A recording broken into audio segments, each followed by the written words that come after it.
edil beýleki halklar ýaly türkmen halkynyň nämesi ekem. Näçin beýleki döwletlerde şol kanunlar ýöreýärdi, Türkmenistana gezek gelende, türkmen halkyna gezek gelende ala böyle şol kanunlar ýöremeýär.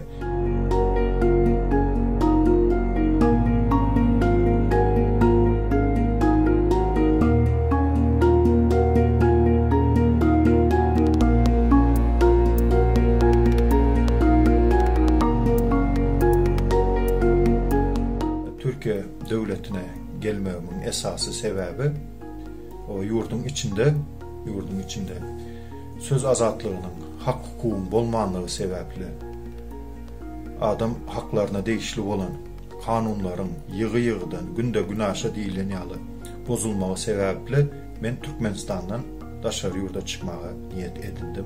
Menin islegim aktivizme yola düşmemin sebebi menin islegim bizim halkymyz bizim Türkmenistanlı vatandaşlarımız hem edil beýleki döwletlerin halkları ýaly öz konstitusiyon hak hukuklarynyň dol ýagdaýda peýdalanyp bilmeli. Menin maksadım Türkmenistanyň konstitusiýasynda we beýleki kanunlar dol ýagdaýda halk üçin işlemegini isleýän türkmen halkym adam şeklinde ýaşasyn. Ine menin maksadım edil beýleki halklar ýaly türkmen halkynyň nämesi ekem.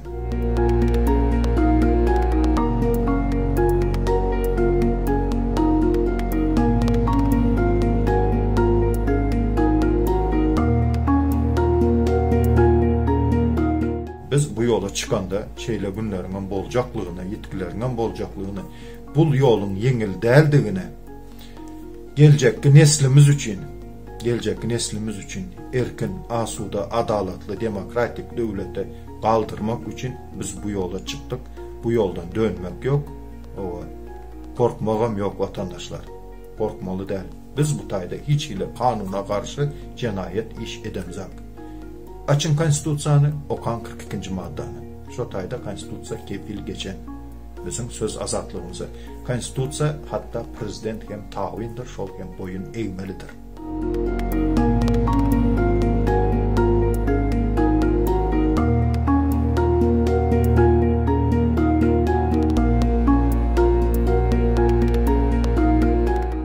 Bu synanyşyma birinji gezek 2016-njy ýylda synanyşdym. Hiç ýyly sebäbine düşündirmezden, ýagny bolanok diýen ýagdaýda. Men bunu beýle goýmaryn. Men Adalet Ministrligine arz ederin. Şeýle eden ettilikler var. Bu niranyň eden ettiligi diýende migrasiýada oturan dejurna, ýagny nowatçy senin öýüňde suhary känmi diýip soraýar. Seredim.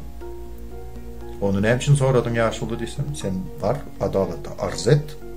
Bizim döwlet resmi işgärine pitçiňat diýip bizim garşylyklaýyn, ýagny streçne arza bilen bizim çıkarız. Seredele kime dinlerler. Şondan soradym, öýüňde suharyň känmi diýip. Ana vatandaşlar, hakymy talap etsem, suharyň barmy diýip soralýan. Bolanok, suharyň barmy? Ana soň şeýle döwletde kimin islegi var? Şeýle şertlerde ýaşamagy. Hiç bir ýagdaýda öz hak hukugyny kazanıp talap edip bolanak. Näçin bolanak? Näçin bolanak? Polisiýany çagyraýynmy? Ana şu ýagdaýda görüleşýärler.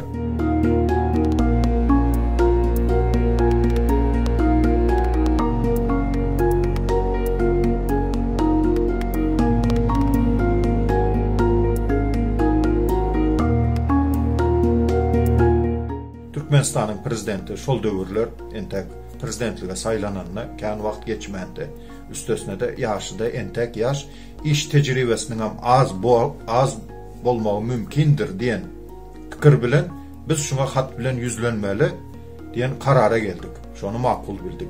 Biz hatda şo zatlary beýan etdik.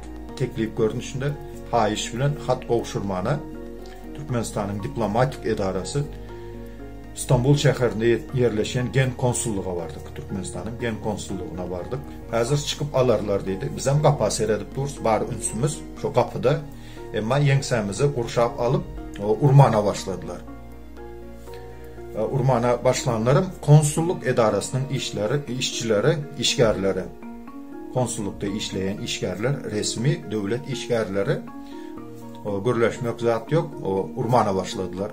O neticede men şikayet aldım. Arkamdaki suratlar Şol 16 Ağustos'ta bolan hadisadan ene yatlamalar o maňlaýym çapyldy, maňlaýymda ene izi de var. Rus dilinde şram diýilýär.